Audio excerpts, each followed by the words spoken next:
Selepas daripada kejadian itu, aku nekat untuk tidak jatuh hati lagi kerana aku sudah memahami apa itu erti hargai. Sebab jika dihargai diriku, pasti dia akan ada setia denganku sehingga hujung hayatku. Benar kata orang, jangan kita buang duit atau masa kita jika sudah pasti dia bukan jodoh kita. Tetapi, aku sudah tersilap langkah dan juga tersilap arah. Telah aku bercinta dengan dia dalam masa 5 tahun atau dalam jangka masa yang lama.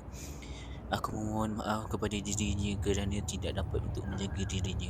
Namun, dia tetap pergi menjauhi diri dia kepadaku dan dia hilang sekelip mataku. Sehingga aku bertemu dengan seseorang yang memberiku semangat untuk terus bangkit, bangkit dan bangkit.